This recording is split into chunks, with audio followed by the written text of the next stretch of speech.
নমস্কার বন্ধুরা, আবার চলে এসেছি নতুন নতুন রেসিপি নিয়ে তোমাদের কাছে। আজকে আমি বানাবো সোয়াবিনের দম।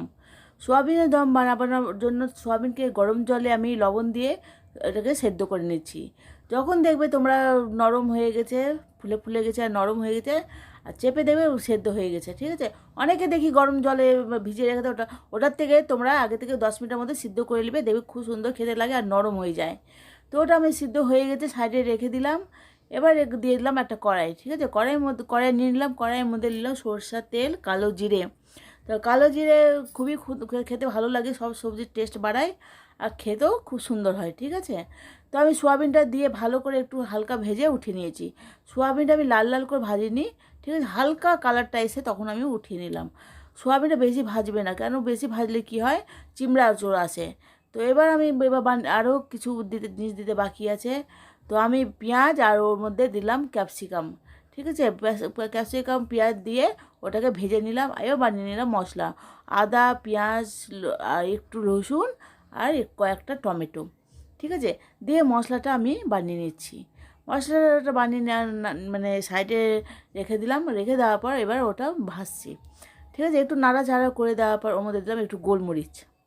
গোলমরিচটা অবশ্যই দেবে, খেতে খুব ভালো লাগে, সব সবজিরই টেস্টও বাড়ায়, ঠিক আছে। তো একটু গোলমরিচ দিয়ে সামান্য জল দিয়ে ওটা পেস্ট করার জন্য সাইডে রেখে দিলাম। রেখে দেওয়ার পর এবার দিয়ে দিলাম টমেটো। তো টমেটো কেটে রেখেছিলাম, টমেটোর মধ্যে দিয়ে ভালো করে ভাজা ভাজা করে নিচ্ছি। যখন দেখবে লাল লাল হয়ে গেছে, ওটা এবার যে মশলাটা ভেজেছি মানে পেস্ট করেছি, মশলাটা ওর মধ্যে দিয়ে দিলাম। দিয়ে এক সামান্য জল, ঠিক আছে, সামান্য জলটাও দিয়ে দিচ্ছি। দিয়ে যেন ভালো করে একটু সেদ্ধটা হয়ে যায়, টমেটো আর বিনটা যেন সেদ্ধ হয়ে যায়, ঠিক আছে, আর ক্যাপসিকাম।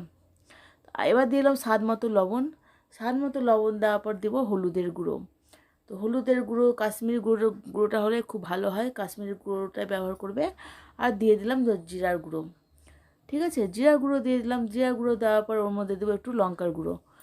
লঙ্কার গুঁড়োটা কাশ্মীরিটাই দিবে, কালারটা খুব ভালো আসে কাশ্মীরি লঙ্কা গুঁড়োটা। তো কাশ্মীরি গুঁড়ো লঙ্কা দিয়ে দিলাম কালার আনার জন্য, আর টেস্টও আসে।